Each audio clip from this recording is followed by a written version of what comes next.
Hello sharks. Sharks, मैं ना अपने कबाड़ी वाले से बहुत परेशान हूँ।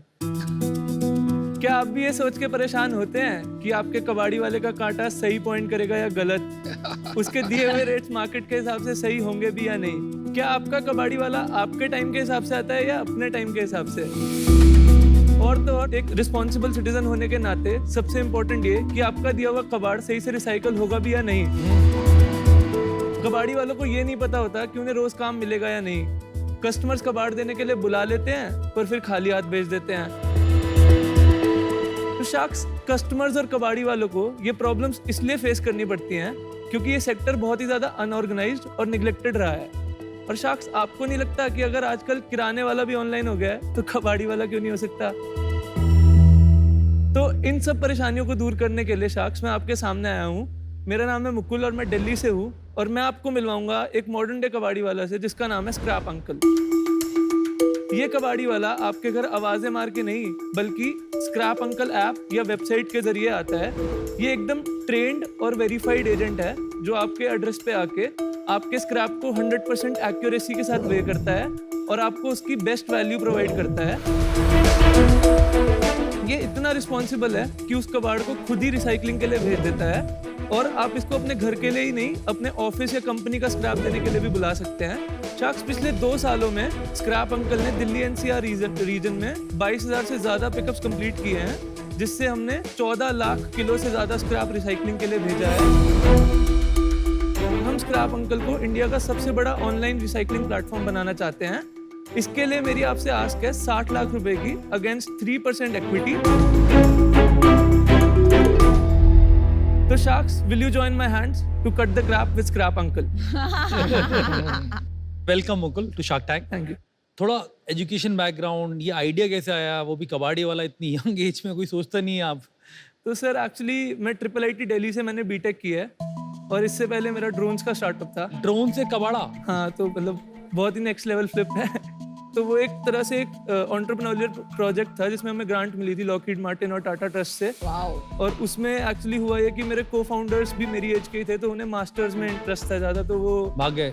ड्रोन स्टार्टअप चला नहीं।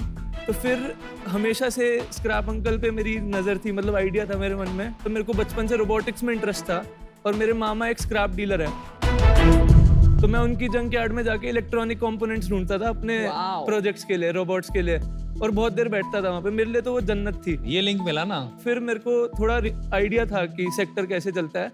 एंड जब मैं दिल्ली मूव किया, मैंने देखा कि ये सब तो अनऑर्गेनाइज्ड सेक्टर को ऑर्गेनाइज कर रहे हैं, जैसे स्विगी, जोमेटो, ये सब। तो मुझे ये लगा कि अभी क्या बचा है जो ऑनलाइन नहीं गया। तो फिर मुझे लगा ये चीज़ अभी बची है जो कि रोजमर्रा में यूज होती है बट अभी ऑनलाइन नहीं गई। तो फिर मैंने रिसर्च करनी शुरू करी, सारी स्क्रैप की मार्केट्स एक्सप्लोर करी और फिर हमने स्क्रैप अंकल शुरू किया। फैमिली क्या कहती है? IIIT बेटा गया, बहुत नाम कमाएगा। आजकल कोई पूछता है तो बोलना पड़ता है कि रद्दी का काम करता है। तो सर, मैं बताता हूँ क्या हुआ कि एक तो जैसे मैंने ड्रोन स्टार्टअप किया, उससे मेरे को अवार्ड्स वगैरह मिले। मैं यूएस भी गया 2 बार, तो उससे उनको ये हो गया था कि समझदार तो है हमारा लड़का, कुछ तो इसको आता है। बट उनको प्रॉब्लम तब हुई कॉलेज के बाद, कबाड़ी वालों को अपने अपार्टमेंट में मूव कर लिया समझने के लिए। तो वो रहते थे आपके पास? वो अभी तक रहते हैं। पूरे डिटेल में समझाओ ये बात। एक्चुअली उसने बताया तो था कि उसे कबाड़ खाने में जन्नत दिखी। फिर वो जन्नत घर पे ले आया। जब हमने स्टार्ट किया तो ऊबर मॉडल पे स्टार्ट किया, जिसमें हमने लोकल कबाड़ी वालों को अपने ऐप पे ऑनबोर्ड कर लिया। ये सिर्फ ऑफलाइन से ऑनलाइन हुआ है, बट जो वेट वाली प्रॉब्लम है, क्वालिटी ऑफ सर्विस वाली प्रॉब्लम है, ऑन डिमांड वाली प्रॉब्लम है, वो सॉल्व नहीं हो रही। फिर कोविड की फर्स्ट वेव में ये रियलाइज हुआ कि ये तो बिल्कुल रिसेशन प्रूफ बिजनेस है। मतलब वो 4x बढ़ गया उस टाइम पे, क्योंकि लोगों को एक तो घर पे बैठ के खाली डीक्लटर कर रहे थे वो, और उनको कुछ एक्स्ट्रा पैसे कहीं से भी आए वो चल रहा था, तो ऑर्डर्स हमारे बढ़ गए। फिर मेरे को ये भी रियलाइज हुआ कि जो मैंने अपने कंपटीशन को स्टडी किया इस सेक्टर में, तो जो फेलियर्स हैं उसमें मैंने ये देखा कि उन्होंने टेक तो घुसा दिया बट उनको खुद नहीं आता था ये सेक्टर में। उनसे मिला भी वो ये बोलते थे कि हमें सेक्टर के बारे में तो ज्यादा नहीं पता, बट हमने इसको टेक्नोलॉजी से वो कर दिया, कबाड़ी वाले भी ऑनबोर्ड कर दिया, बट धंधा नहीं पता उनको कबाड़ी वाला कैसे पैसे कमाता है। तो फिर मुझे ये रियलाइज हुआ कि भाई ये काम करने के लिए घुसना पड़ेगा इसमें। तो मैंने क्या किया, उनको घुसा दो। दो कबाड़ी वालों को ढूंढा, खुद ही हंस रहा है। उनको हायर किया मैंने आपने उनको एम्प्लॉय करना था तो उनको घर में रहना क्यों था? मैं सीखूंगा कैसे उनसे, टाइम नहीं था ना, क्योंकि सुबह से शाम तक वो पिकअप्स पे जाएंगे। हाँ। बट मेरे को धंधा समझना है पूरा डेप्थ में, उनसे पूछना है कि क्या प्रॉब्लम्स हुई आपको आज पूरे दिन में, कस्टमर्स ने क्या बोला, कस्टमर्स को सर्विस कैसी लगी। उसके लिए टाइम चाहिए। रात को वो 9 बजे आ रहे हैं तो वो टाइम मैं डिनर टाइम पे निकालता था। भाई दाद तो देनी पड़ेगी यार। अमेजिंग। आप पागल हो या आप बहुत होशियार हो, मेरे को अभी तक समझ में नहीं आ रहा, लेकिन दाद देनी पड़ेगी। एक काम करोगे, हाँ। इसका वैल्यू चेन समझाओगे और ये साइकिल में कौन कितना पैसा बनाता है तो समझा होता सकते? क्या है कि नॉर्मल साइकिल वाला कबाड़ी वाला हमारे घर के आसपास आता है, वो कबाड़ खरीदता है और वो आगे एक एग्रीगेटर को बेचता है। एग्रीगेटर तक सब कुछ मिक्स्ड रहता है, मतलब वो कबाड़ी से मिक्स कबाड़ खरीद लेता है। फिर बिग एग्रीगेटर्स होते हैं जो सिर्फ एक चीज का काम करते हैं, जैसे पेपर वाला सिर्फ पेपर लेगा और लोहे वाला सिर्फ लोहा लेगा। उसके बाद सिर्फ मनी पावर वाले लोग होते हैं जो कि सिर्फ फोन पे काम करके अपने पैसे के उससे, क्योंकि इसमें क्रेडिट का खेल होता है, रिसाइकलर से जो पेमेंट आती है वो लेट आती है।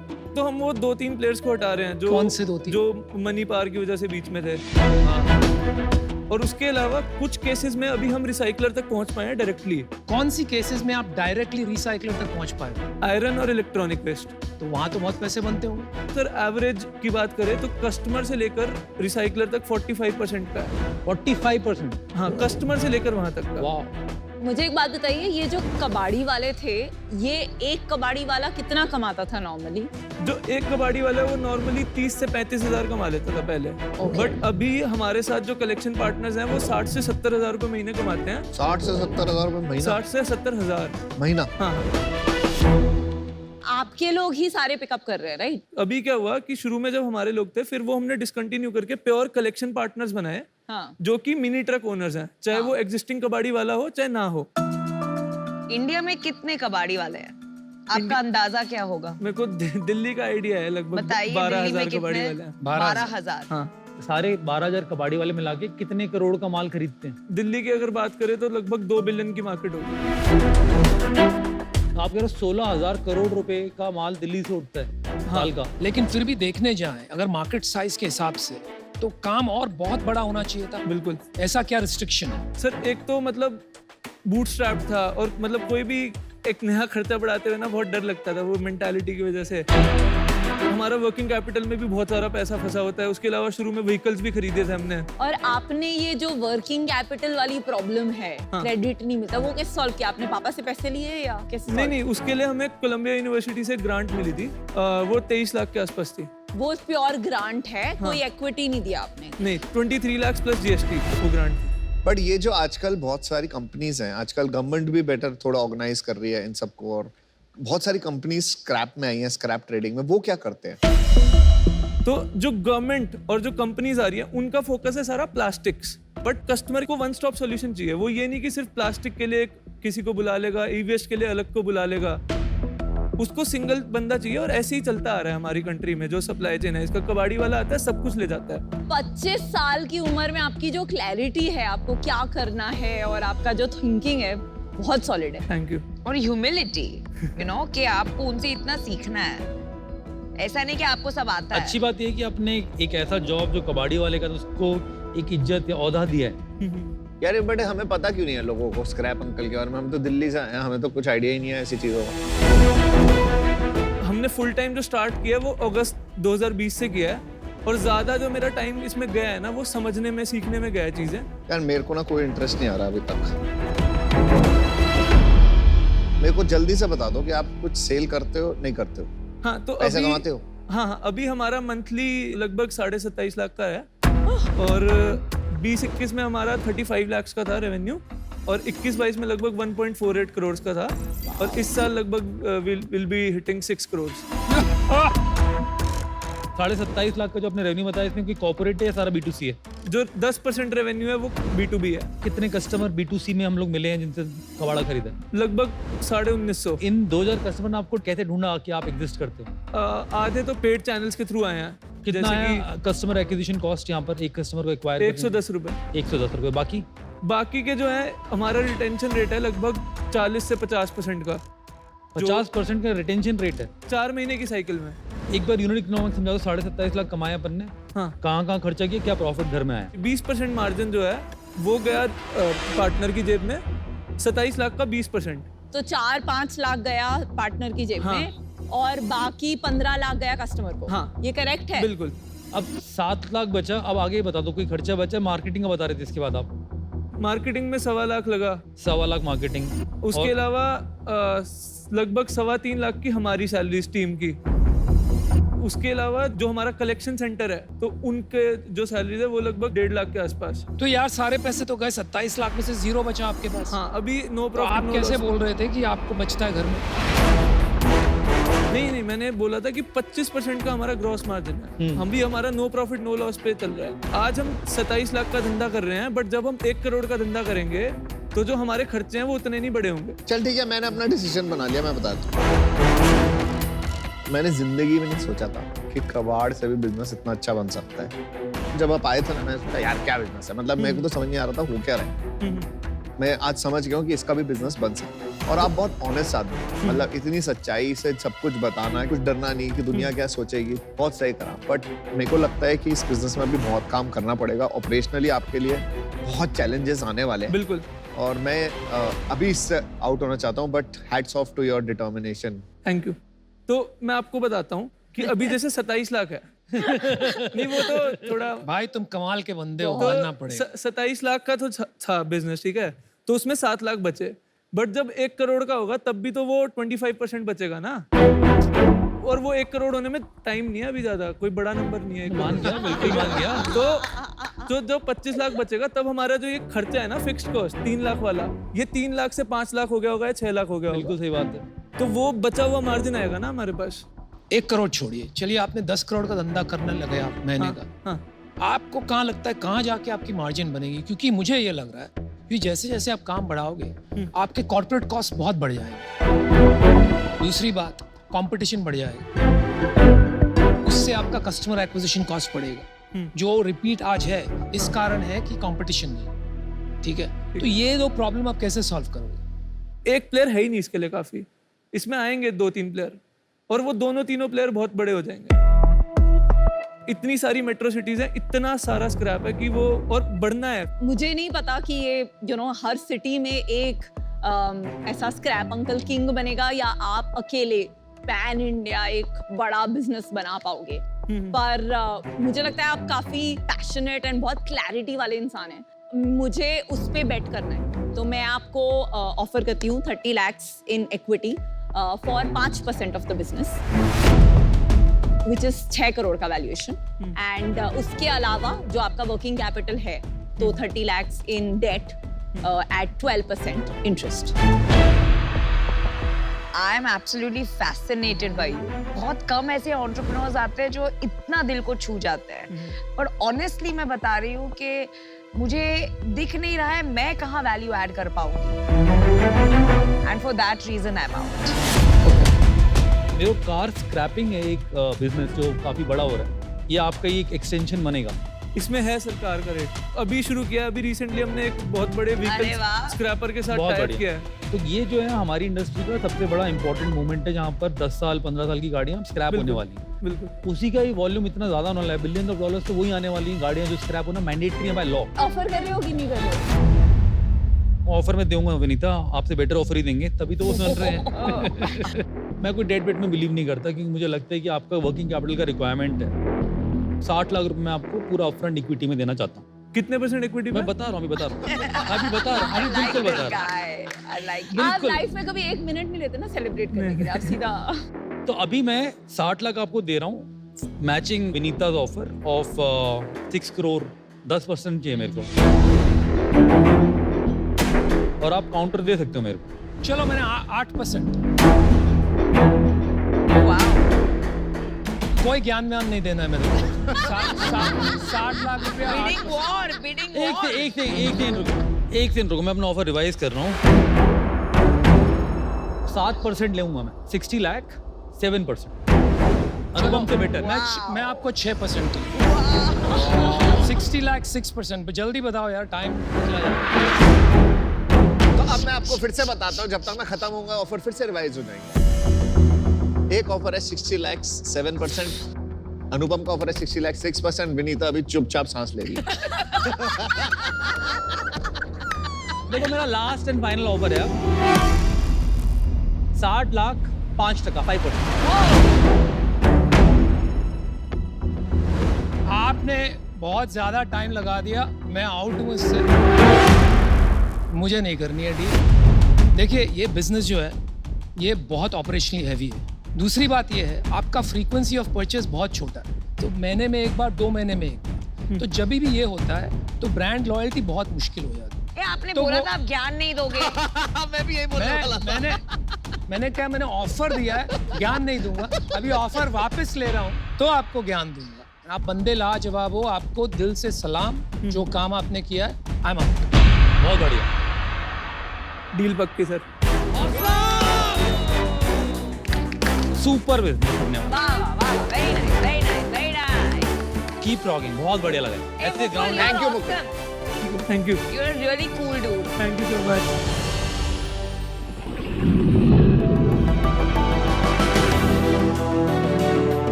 शख्स बचपन से हम मिसालें सुनते आए हैं। शर्मा जी का बेटा पढ़ाई में अव्वल, शर्मा जी का बेटा खेलकूद में अव्वल। लेकिन एक शर्मा जी को हम सराहना भूल गए हैं, वो है मेरी माँ। ओह अमेजिंग। नमस्ते शाह, मैं संगीता शर्मा और ये मेरा बेटा प्रणव। हम पुणे से आए हैं।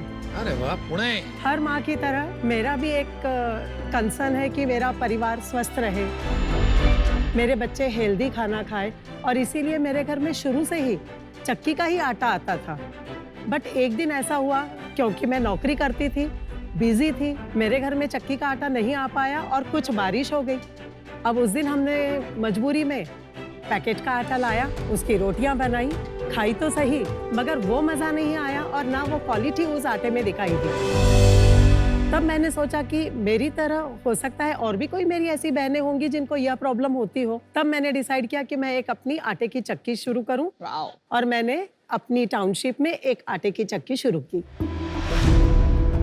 तो शख्स हमने हमारे कस्टमर से पूछा उनकी डिमांड, और उनसे पूछा उनको किस कंसिस्टेंसी का आटा और किस टाइप का आटा पसंद है। जैसा उनको चाहिए था वैसा हमने उनको आटा बना के दिया। शख्स हम यहाँ रुके नहीं, हमने एक न्यूट्रिशनिस्ट को ऑनबोर्ड किया जो हमारे कस्टमर्स की हेल्थ प्रॉब्लम्स को समझते थे, और उसी के मुताबिक हम हमारे आटों का रिकमेंडेशन उन्हें देते थे।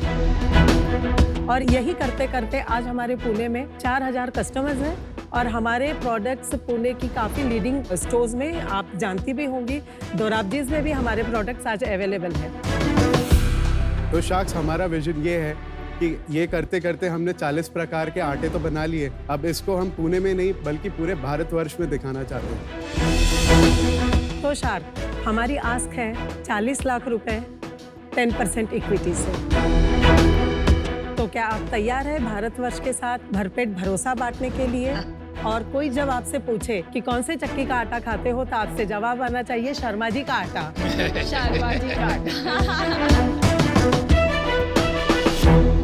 अमेजिंग। तो संगीता जी, आपने अपनी फोटो क्यों नहीं डाली इस पे? तो ये मेरे भाई का फोटो है। अच्छा अच्छा हाँ अच्छा। जी। अच्छा, मुझे लगा आपके हस्बैंड का या हाँ, वो भी ही लुक सिमिलर है। पर भाई इसमें इन्वॉल्व है कि भाई इन्वॉल्व नहीं है? Unfortunately, ma'am, he passed away in December only. Oh, so He is not sorry to hear that. Sorry to hear. But he always been a source of inspiration to me. और वही बोलता था, जब हमने last time एक episode देखा था जहाँ ननद भाभी अचार लेके आई थी, हाँ जी। तब वो मुझे मोटिवेट करता था कि ननद भाभी आटा लेके जरूर एक दिन शार्क टैंक में जाएगी। अरे वाह, हाउ स्वीट। तो अब आप इसको एक नेशनल ब्रांड बनाना है to dedicate to your brother Yes. In heaven. Yes. तो आप क्या करते थे सर? जी मैं इनसे इंस्पायर्ड था, तो मुझे किसी कारणवश मुझे एक जॉब लेके फैमिली का ध्यान रखना था, लेकिन मेरी माँ इतनी पैशनेट थी अबाउट दिस प्रोडक्ट कि मैं चाहता था कि वो रुके नहीं। So I took the responsibility of उनको operations के साथ में help करने लगा. तो आपने कब ज्वाइन किया? मैंने 2017 से मैं जॉब कर रहा हूँ अच्छा. और मैं पार्ट टाइम उनको ऑपरेशंस में हेल्प करता हूँ. ना तो अभी आप जॉब भी करते हैं साथ? जी.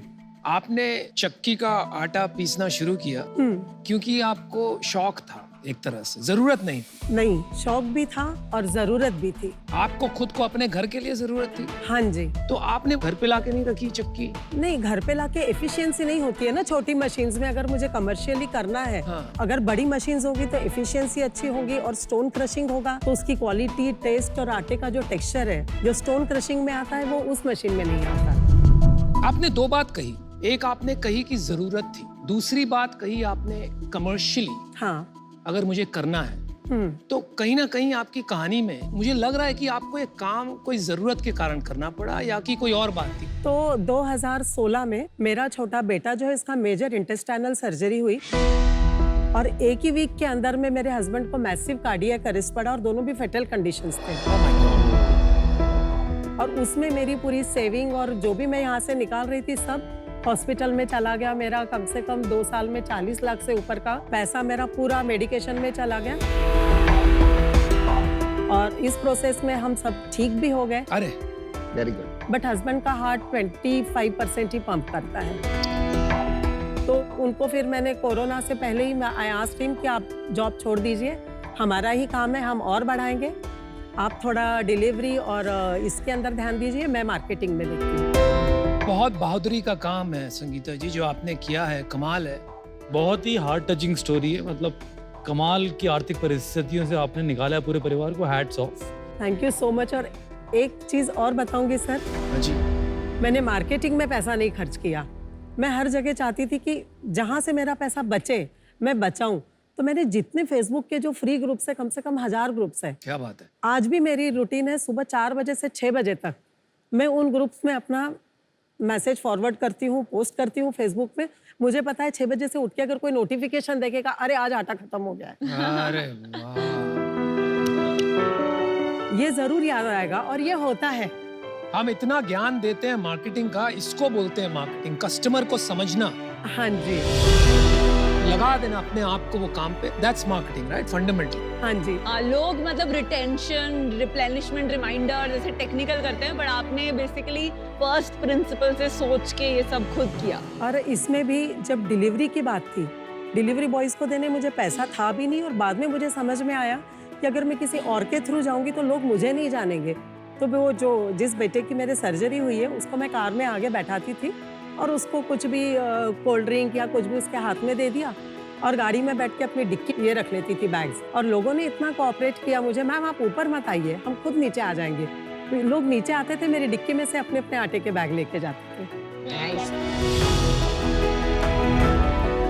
एक बात तो आपने साबित करी दी. लोग सोचते हैं खास करके हमारे देश में कि generally men are better at business and women are not.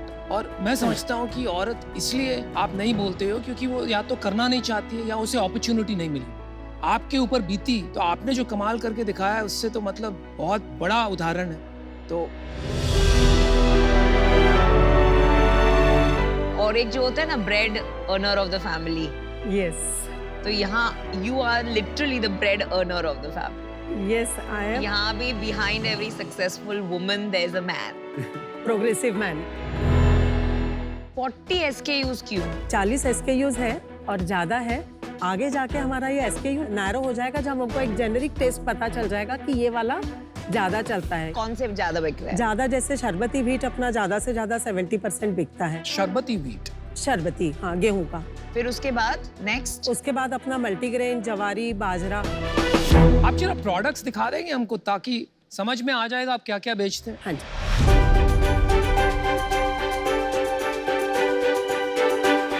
क्या खिला रहे हो? और रोटी, मिस्सी रोटी है और मल्टीग्रेन की रोटी है.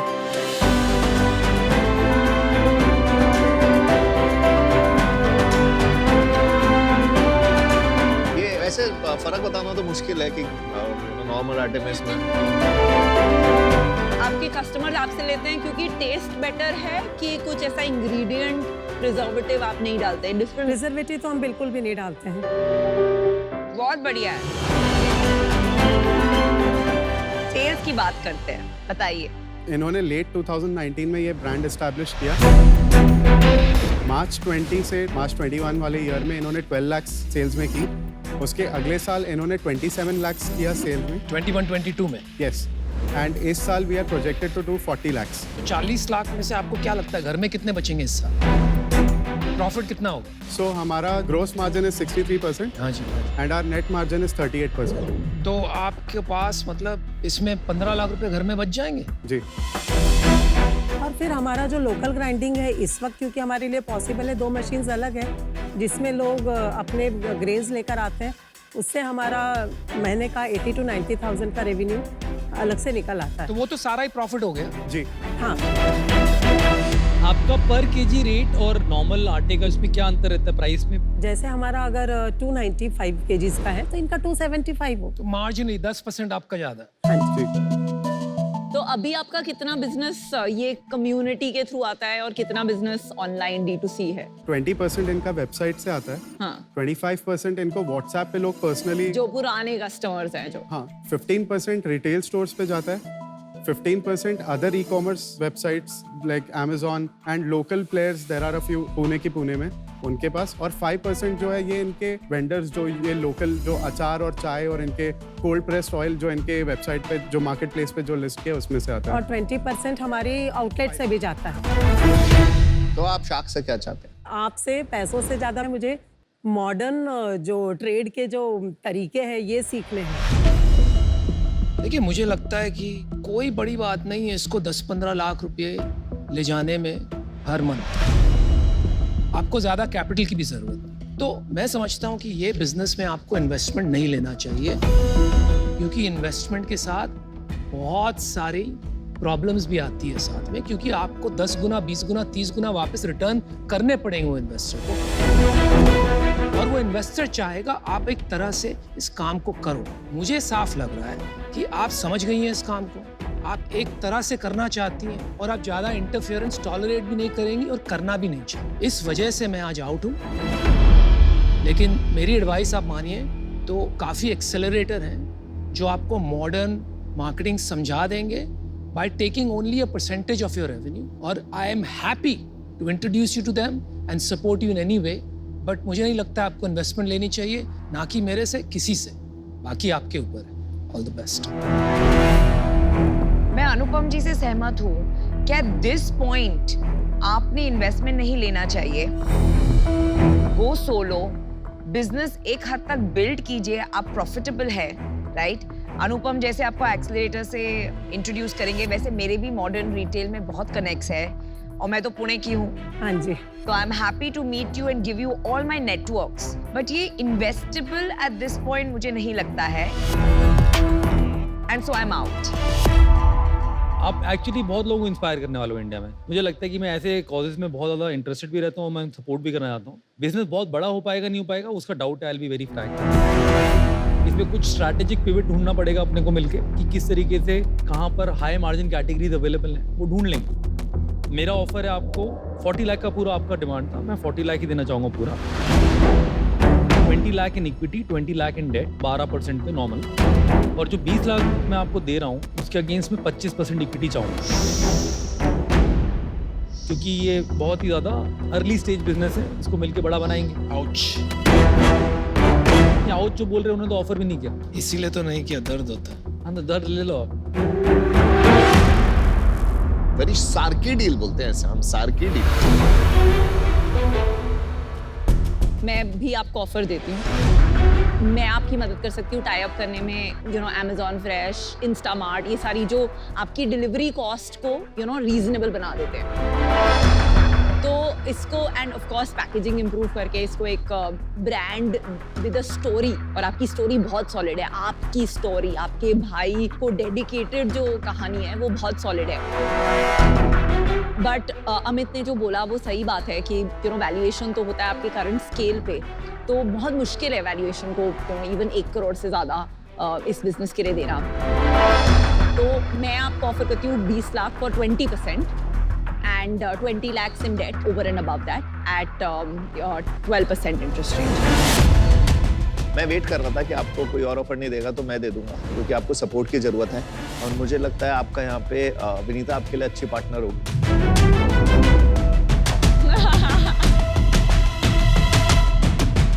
तो विनीता हम लोग कमाई नहीं कर लेते ना अगर ऐसा लगता है तो।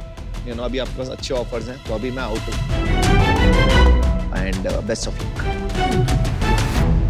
तो मैं और विनीता अब साथ आना चाहेंगे। विनीता ने जो ऑफर दिया है मेरे से बेटर है, मैं उसी ऑफर में साथ में आना चाहूंगा विनीता जी के, तो दोनों शाख आ जाएंगे आपको। ऑफर रिपीट करता हूँ, हम लोग 40 लाख पूरे देंगे, 20 लाख डेट में, 20 लाख इक्विटी में और 20% लेंगे उसके अगेंस्ट हम लोग एसी। एक कुकर की सीटी बंद कर। नहीं मैं वैसे ही। ये जो कुकर बजा रहे हैं ना, उन्होंने ऑफर नहीं किया अपने को, याद रखना आप। शख्स क्या हम एक काउंटर ऑफर मत कीजिए, उधार मत लीजिए। काउंटर बोलिए। मैं आपको देता हूँ 40 लाख फॉर 20%। अरे आप तो बाहर हैं अनुपम जी, आप कहाँ पर आ गए बीच में? नहीं अब अलाउड है क्या? ये तो आउट है ये। I don't want them to take a loan का हमको भी थोड़ा हेजिटेशन हो रहा था। इज देयर कोई तरीका हो जिससे हम लोन एलिमिनेट कर सकें? आप एक काउंटर दे दीजिए। आप 30 लाख हमको देंगे और 10 lakh in debt. Deal done. Deal done, deal done. Closed, chapter close. मैं आपको ऑफर दे देता हूँ 40 लाख फॉर 20%। मैं नहीं चाहता हूँ आप उधार लें। अगर ये, मुझे लगता है विनीता का कॉज भी अच्छा है, विनीता को समझ भी है काफी ये चीजों की। अगर ये दोनों डेट हटा देते हैं, आई am out of the deal, I don't have a problem. लेकिन अगर नहीं हटते तो मेरा ऑफर पक्का है, आप लेके जाइए मुझसे, आप उधार मत लीजिए। ठीक है, बट आप दोनों डिसाइड कर लीजिए। खत्म बात। मैं ये समझाने की कोशिश कर रहा हूँ, मैं इक्विटी कैलकुलेट करता हूँ कि कितना पैसा डाला। 10 लाख का जो आपको डेट दिया है हमने, उसको इंटरेस्ट फ्री कर देते, बट 30 लाख के अगेंस्ट इक्विटी सिंपल था रखते ना डील। फ्री में मिल रहा है। ये ओके विद दैट विनीता? क्योंकि हम लोग यहाँ चैरिटी नहीं कर रहे हैं, हम लोग आपको बिलीव कर रहे हैं आप कुछ बनाओगे। ये तो आउट हो चुकी थी, इनको तो बिलीव ही नहीं था आपको देना। मैंने साफ साफ कह दिया था आपको इन्वेस्टमेंट नहीं लेना चाहिए, और मैंने ये भी कह दिया था किस लिए नहीं लेना चाहिए। लेकिन आपने ठान ही ली कि आप लेंगे, तो मैं ये बिल्कुल नहीं चाहता हूँ कि आप डेट लें। देखिए आपके लिए ये बेटर वैल्यूएशन भी है, तो ये बेटर डील है, तो आपको डिसाइड करना है। अनुपम ये मंजूर है। मंजूर है। It's a very good deal. It's a great deal. तो वेल डन। चलो चलो जाइए अनुपम जी। जाइए अनुपम जी, आपने मेरे को पीछे से खींच लिया। आप अब चेक दीजिए आराम से, कोई दिक्कत नहीं। आप तो बिलीव ही नहीं कर रहे थे बिजनेस में, पता नहीं कहाँ से बना रहे हो check. Thank you so much. Thank you. Sangeeta ji बस। All the best. Thank you. बहुत ही अच्छा लगा आपको। Absolutely she is incredible. बहुत अच्छा लगा। ये रूल ब्रेक करना अलाउड नहीं था, वरना मैं भी करूंगा आपसे ब्रेक ये फिर। सब कुछ चलता है, लव एंड वॉर। अगर आउट हो गए तो आउट होते हो आप। It was a very sweet gesture and good for her. Yeah it was great. There was an emotional angle. चलो, इट्स गुड फॉर दिल की डील, emotional अनुपम की angle. दिल की डील।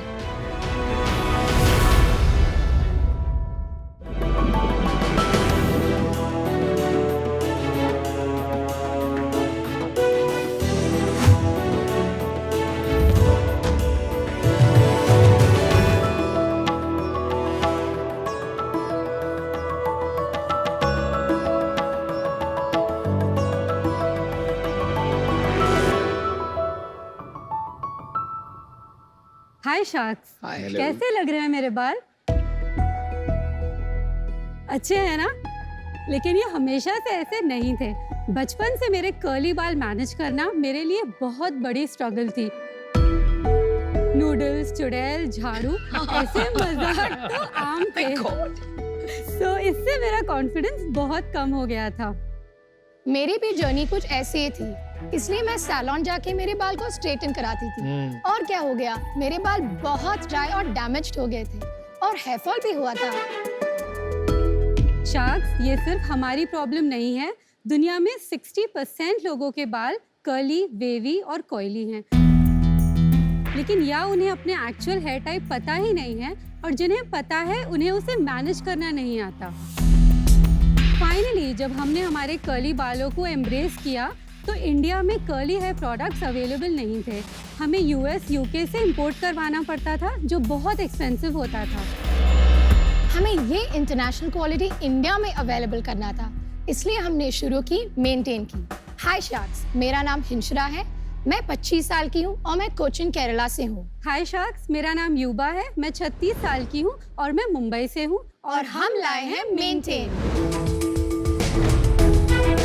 मेंटेन एक ऐसा ब्रांड है जो हेयर प्रोडक्ट्स और हेयर एक्सेसरीज का वन स्टॉप सोल्यूशन है। हमारे प्रोडक्ट्स हर हेयर टाइप्स यूज कर सकते हैं, जैसे स्ट्रेट, वेवी, कर्ली। हमारे प्रोडक्ट्स को आप हमारी वेबसाइट और ऑनलाइन मार्केट प्लेसेस से खरीद कर सकते हैं। हमने 4 साल पहले ये ब्रांड शुरू किया था और आज हमारी कम्युनिटी में 22,000 लोग हैं। शार्क्स, जब हमने ये डिस्कवर किया that curls are beautiful and every frizz is a curl waiting to happen, हमारी लाइफ बदल गई और यही चेंज हम दूसरों की लाइफ में भी लाना चाहते हैं। इसके लिए हम अपनी कंपनी के 2.5% इक्विटी के बदले 75 लाख के इन्वेस्टमेंट लेने आए हैं। So Sharks, come join us at Maintain because we like you just the way you are. Wonderful. Welcome to Shark Tank. Thank you. और 2 young, energetic women entrepreneurs को देख के बहुत अच्छा लगा.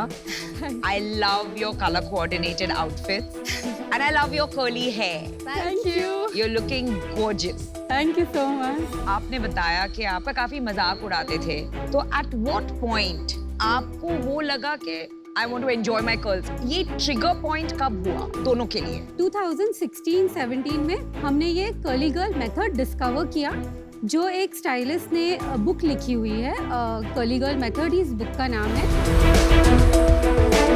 तब हमें पता चला कि एक्चुअली कैसे मैनेज करना है। उसके कुछ रूल्स होते हैं जो आपको फॉलो करने होते हैं। आपके प्रोडक्ट्स में कुछ इंग्रेडिएंट रिक्वायरमेंट्स होती हैं जो आपको फुलफिल करना है। मेरी वाइफ के भी कर्ली बाल है, वो परमानेंट स्ट्रेटनिंग करवाती रहती थी बीच में, अब वो बिल्कुल नहीं कराती और अब she is got something like this and now people, मतलब लोग अब उससे पूछते हैं कि ये असली है या नकली है, तो अब उसको कर्ल्स अच्छे लगने लगे हैं। एक्चुअली देखिए, उनको पहले पता नहीं था ना कि उनके बाल अगर कर्ली हैं तो उन्हें कैसे मैनेज करना है। ये बहुत कॉमन है इंडिया में। ये स्ट्रेट बाल वाले जो होते हैं वो अपने ये कर्ल कराते हैं, तो ये प्रोडक्ट तब भी आपके चलते हैं उनके ऊपर? एक्चुअली हर कोई यूज कर सकता है। देखिए, इसके इंग्रेडिएंट्स क्लीन है, सल्फेट, सिलिकॉन्स, पैराबेन्स नहीं है, वाटर सोल्यूबल है। आपकी हेयर, स्कैल्प की हेल्थ बेटर होगी विद कांस्टेंट यूजेज। तो ये हर कोई यूज करता है, सबके बालों के लिए अच्छे ही हैं ये प्रोडक्ट पे तो हम आते हैं। पहले आप दोनों एक दूसरे को कैसे जानते हैं और इतने बड़े एज गैप में आप कैसे जुड़े एक साथ? पहले ग्रुप्स होते थे हमारी कम्युनिटी में, जब हम लोग मिल के कम्युनिटी मतलब curly girl community. Curly girl community. कहाँ पर एक ग्रुप बनता है? WhatsApp, Telegram, Facebook, Instagram, like हर जगह है ये। एक्चुअली हम लोग बहुत अच्छे फ्रेंड्स बन गए थे। देन हमको ऐसा लगा कि नहीं, कुछ करना है ये कम्युनिटी के लिए, बहुत पोटेंशियल है। आप सेम शहर में रहते थे उस टाइम या अलग-अलग शहरों में थे? अलग फोन पे बात करते थे। अभी एक ही शहर में रहते हो कि अभी भी अलग-अलग शहर? नहीं, अभी भी मैं अलग रहती हूँ, but I keep coming। और ये कंपनी कहाँ बेस्ड है अभी? बॉम्बे में ही है। ये तो थोड़ा सा इजी होता है करना। आजकल हमारा ऑनलाइन बिजनेस है, तो हमने ऐसे काम डिवाइड किया है कि जो ऑनलाइन पार्ट से पूरा वो हिंशरा देखती है और यहाँ पे मैन्युफैक्चरिंग, डिस्पैच वगैरह वो मैं देखती हूँ। तो आपका एजुकेशन बैकग्राउंड क्या है, ये इसमें एक्सपर्टीज क्या है आपकी, जो नमिता भी जानना चाहेंगी? I am actually a dentist by profession. अच्छा। तो थोड़ा साइंस बैकग्राउंड है, जिसमें फॉर्मुलेशन में मैं ज़्यादा हेल्प करती थी, कौन से इंग्रेडिएंट्स यूज़ करने हैं, कौन से नहीं यूज़ करने हैं। तो आपने डेंटिस्ट का काम छोड़ दिया?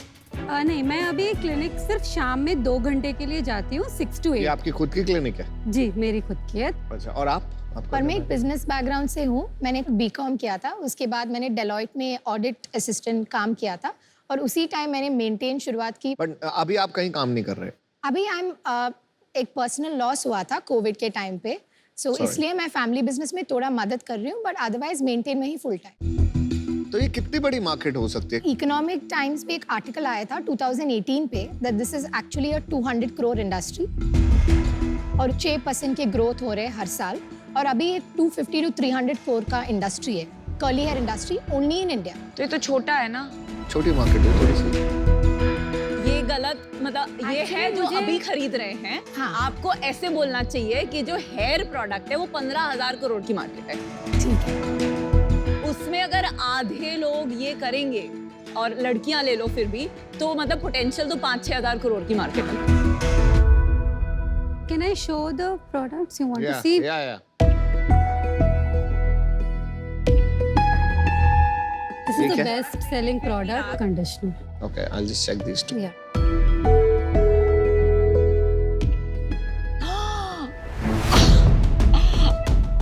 साढ़े 1200। 1250। आपकी टोटल सेल कितनी है? So net sales was 12 lakhs last month. FY22 का बताइए। 1 crore. 12 लाख की सेल थी, उसके खर्चे और प्रॉफिट भी बता दीजिए तो एक बार कंप्लीट हो जाएगा वो question. Average net sales for the last 6 months 10 lakhs. तो 10 लाख ले लेते हैं 12 की जगह, ठीक है कोई दिक्कत नहीं। उसमें 3 to 4 lakhs goes in making the products, hair products and accessories दोनों मिला के। 3 की 4, ये तो बहुत बड़ा गैप हो गया ना। आप 25% 30% का गैप पे बता रहे हो प्रोडक्शन कॉस्ट, ऐसे थोड़ी होती है। 3 लाख ले लेता हूँ। हाँ, 3 लाख के बाद कोरियर और वो सब में 70,000 जाते हैं और रेजर पे शॉपिफाई में 40,000 जाते हैं। थोड़ा फिक्स्ड कॉस्ट है। फिक्स्ड कॉस्ट मतलब we use some agencies for doing our social media और परफॉर्मेंस मार्केटिंग। हाँ जी, हाँ जी। उन लोगों और पीआर भी एक एजेंसी से करवाते हैं, तो उसका इज कमिंग अप टू 1.6। उसके बाद हम स्टाफ के सैलरीज देते हैं 40,000 देते हैं। ओके। पर मंथ सारे सबके मिला के 40,000। Yeah. आप दोनों के भी मिला के।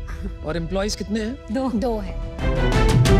एंड देन उसके बाद व्हाटएवर मनी इज लेफ्ट हम मार्केटिंग में यूज करते हैं। प्रॉफिट भी बता दीजिए। So gross profit is 60 to 70% and some hair accessories में 75% तक भी जा सकते हैं। तो आपका कस्टमर एक्विजिशन कॉस्ट कितना है? 200 to 250। 200। Thank you. चलिए मेरा डिसीजन बन गया है।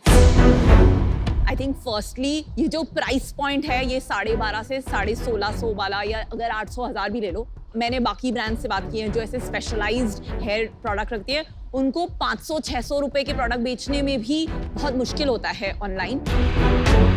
तो 1200-1600 में मार्केट इंडिया में 1% भी नहीं रहता है। एक तो आपको 3-4 साल हो गए पर आपको प्राइसिंग की सेंस नहीं आई। दूसरी, ये जो कैटेगरी है ना, ये एक वर्ड ऑफ माउथ वाली कैटेगरी है। इसमें प्राइमरीली जो लड़कियों को ये प्रॉब्लम है उनको आपके बारे में पता होना चाहिए था, क्योंकि जो कर्ली इन्फ्लुएंसर्स है उन्होंने रेकमेंड कर दिया होना चाहिए था। हाँ। तो आई थिंक आपका एग्जीक्यूशन गैप लग रहा है मुझे। आपका स्केल बहुत छोटा है compare to some of the other brands जो कम टाइम में काफी स्केल प्रॉफिटेबली कर चुके हैं। तो इसे for that reason I am out. मेरे लिए थोड़ा अर्ली है क्योंकि आपका सेल्स अभी तक सिर्फ 1 करोड़ है, प्राइसिंग हाई है। It's too early for me, but I wish you the very best. Thank you. आपका अपनी वेबसाइट में सेल होता है या मार्केट प्लेसेस में? Market places पे भी। मार्केट प्लेसेस क्या में स्प्लिट है आपका बीच में? 60%। एंड 30% ऑनलाइन मार्केट प्लेसेस और 10% रिटेल है offline. Okay, and market places में आप कहाँ बेचते हो? Amazon पे है, Foxy पे है, Nykaa where in the process Yeah. And सबलाइन, वैनिटी वैगन और एक छोटा सा डिस्ट्रीब्यूटर भी है। Got it. तो वही मेरा यही क्वेश्चन था। Amazon और नाइका में आजकल इतना मुश्किल हो गया है, तो आप कैसे करते हो ये चीज? जो हमारी एजेंसी है परफॉर्मेंस मार्केटिंग की, वो ये मैनेज कर रहे हैं बहुत अच्छे से जब से उनको हमने ऑन बोर्ड लिया है, और कांस्टेंट हम लोग ग्रोथ देख रहे हैं अमेजोन की सेल्स में भी। तो आप लोग खुद क्यों नहीं करते, या किसी को मतलब टाइम नहीं मिलता करने के लिए? वो या हमारी एक्सपर्टीज नहीं है ना सर। I don't agree. मैं आपको बताता हूँ, जैसे हमने भी शुरू किया था ना, तो क्या होता है कभी भी परफॉर्मेंस मार्केटिंग एजेंसी कुछ भी कर सकती है।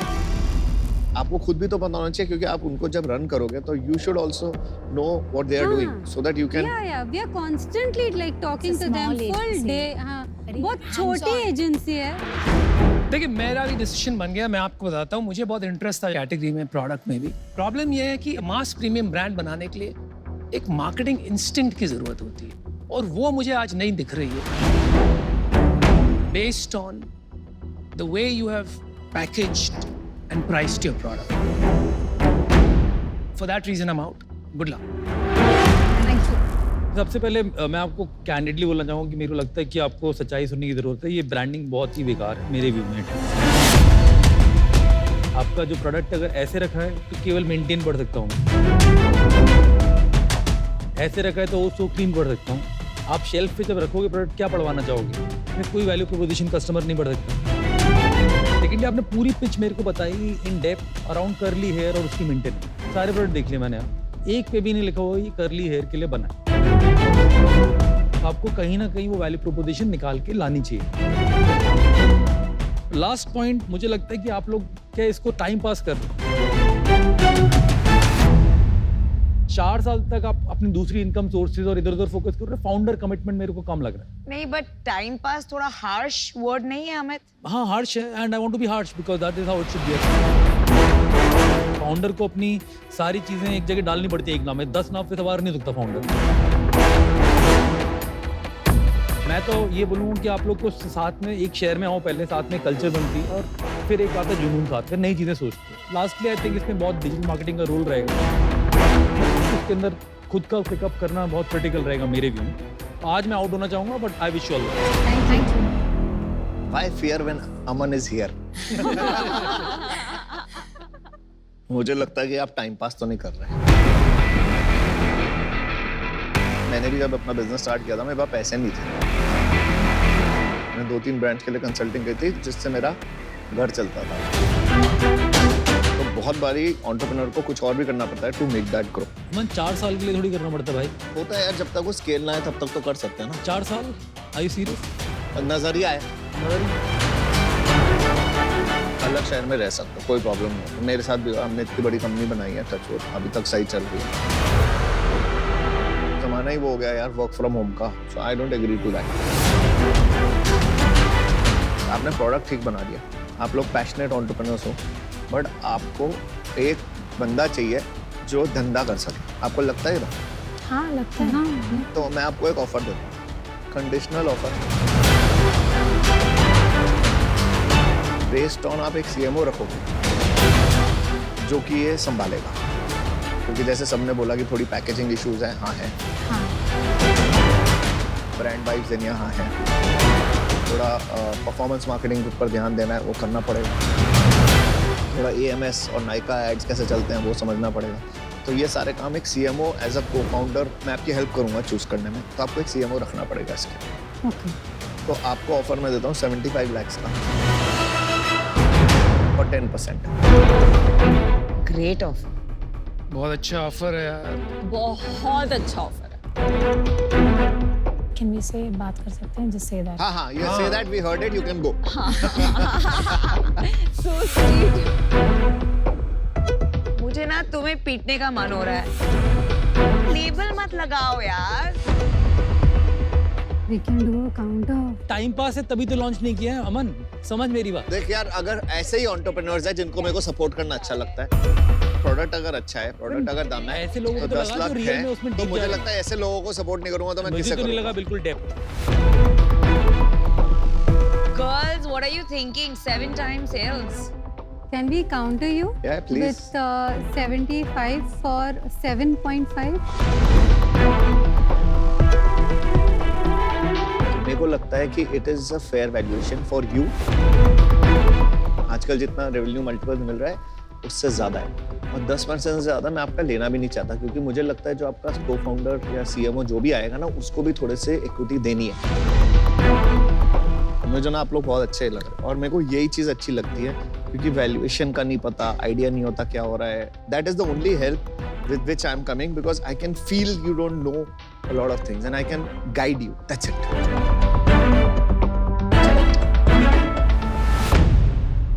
पक्की है। Okay, deal Thank पक्की। you. गुलाब गैंग, ये तो गुलाब गैंग हो गया। Thank you. Thank you so much. I want to stand in the middle. Oh. Good job. Let's do it. अमन का Thank you so favourite much. Colour भी pink है। Thank you guys. Well done, well done. Good luck. Great deal. अभी प्रिया की तो मतलब life long supply है। 3 products for her. बहुत पैसे खर्च करती है उसमें। प्रिया बहुत खुश होगी। अमन भाई ये पैसे नहीं आएंगे वापस। अरे यार, I hope आ जाए। I hope आ जाएंगे, बन आ जाए। जाएंगे। अनुपम, आज शार्क एक्सपीरियंस में पुणे से अनमोल का सवाल है। मैं हमेशा से ये जानना चाहता था कि आपको अपनी लाइफ का पहला इन्वेस्टमेंट चेक कब मिला था और किसने दिया था? 2005 के बीच ये समझ में आया कि आगे जाके कंपटीशन बहुत बढ़ेगा, तो हमें इन्वेस्टमेंट की जरूरत पड़ेगी। उस टाइम पे इंडिया में वेंचर कैपिटलिस्ट, पीज ये सब होते नहीं थे इतने। तो मैंने सूटकेस पैक किया और निकल पड़ा यूएस, जहाँ पर सिलिकॉन वैली में बड़े बड़े वीसीज बैठते थे। तो पहले तो वहाँ पर चक्कर काटे एक हफ्ते, बहुत सी मीटिंग्स की, वहाँ से गए बॉस्टन, वहाँ से गए न्यूयॉर्क, वहाँ से गए वॉशिंगटन डीसी, पूरा यूएस अप एंड डाउन कर लिया। कुछ हुआ नहीं कुछ समय तक। लेकिन फिर 2006 में एक वेंचर कैपिटलिस्ट ने हमें फ़ोन किया। उन्होंने कहा भाई तुमसे फिर मिलना चाहेंगे। फिर हमने पिच फिर की, फिर उनको समझाया हम काम कैसे बढ़ाएंगे, और करीब 5-6 महीने लगे, लेकिन वो अल्टीमेटली ट्रांसलेट हो गया इन्वेस्टमेंट में। तो हमें पहला इन्वेस्टमेंट चेक हमें मिला सिकोया कैपिटल से, वेस्टब्रिज कैपिटल से और सिलिकॉन वैली बैंक से, जहां मैं मारा फिर रहा था।